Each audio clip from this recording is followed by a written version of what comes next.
ماں باپ مر جائیں تو تم نے یہ 5 کام کرنے ہیں اپنے ماں باپ کے مرنے کے بعد۔ اب ہر بندہ اپنا محاسبہ کر لے، جس کی ماں کا انتقال ہو گیا یا جس کے ابا جی کا انتقال ہو گیا، وہ یہ کام کرتا ہے یا نہیں کرتا۔ اگر نہیں کرتا تو خدا را آج سے اپنی روٹین بنا لیں، یہ 5 کام کرنے ہیں۔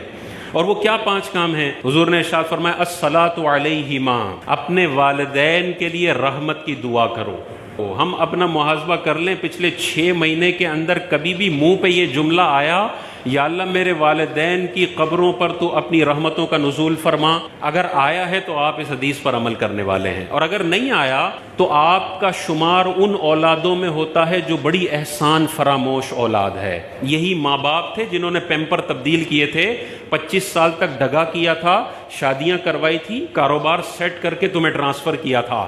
کچھ بھی نہ کیا ہو، ماں کا پیدا کرنا اتنا بڑا حق ہے کہ ساری زندگی بچہ ماں باپ کا استنجا صاف کرتا رہے تب بھی وہ حق پورا نہیں ہو سکتا۔ بعض بچے یہ بھی ہے نا، میرے ابا نے تو میرے لیے کچھ کیا ہی نہیں، نہ مجھے پڑھایا، نہ مجھے روٹی دی، نہ کچھ دیا۔ بھائی اس کا باپ ہونا اتنا بڑا اعزاز ہے کہ والدین نے تجھے ساری زندگی جوتے مارے ہوں پھر بھی تجھے یہ 5 کام کرنے ہیں، پھر بھی تجھے کبھی بھی اونچی آواز کا اختیار نہیں ہے۔ تو حضور نے ارشاد فرمایا الصلاۃ علیہما، دوسرا ارشاد فرمایا والاستغفار لہما، اپنے والدین کے لیے دعائے مغفرت کرے۔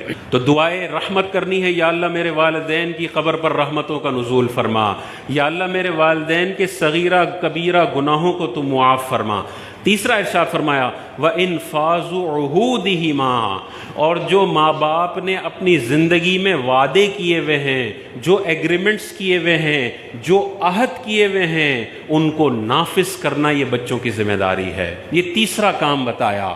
ابا جی نے 90 ڈیز پیمنٹ ٹرم پہ کاروبار کیا ہوا ہے اور 20 دن میں مر گئے، یہ ابا نے عہد کیا ہوا ہے، پورا کرنا بچوں کی ذمہ داری ہے۔ ابا جی نے اپنے ٹریڈ پیبلز کے قرضے دینے ہیں، یہ ابا جی نے عہد کیا ہوا ہے، ان کے ساتھ ایگریمنٹ کیا ہوا ہے، یہ پورا کرنا لازم ہے۔ چوتھا ارشاد فرمایا وَإِكْرَامُ صَدِيقِهِمَا، اور ان دونوں کے دوستوں کی عزت کرنا۔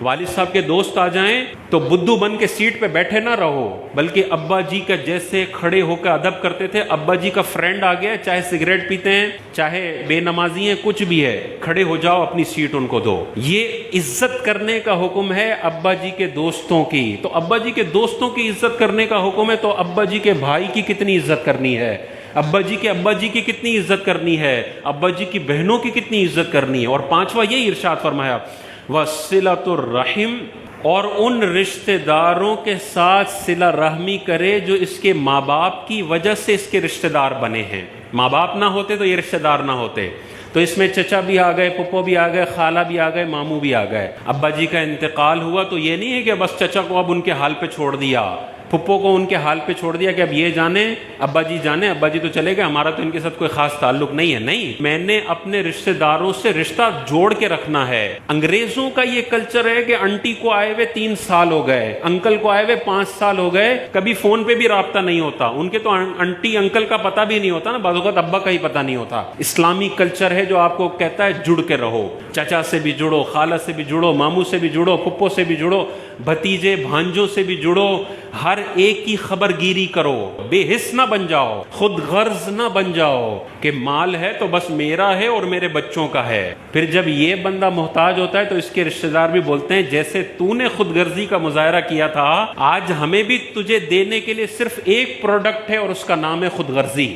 جو بندہ ساری زندگی خود غرض صرف اپنے اوپر مال خرچ کرنے والا بخیل انسان ہو، جب یہ اپنے بستر مرگ پر پڑا ہوتا ہے تو کوئی عیادت کرنے بھی نہیں آتا۔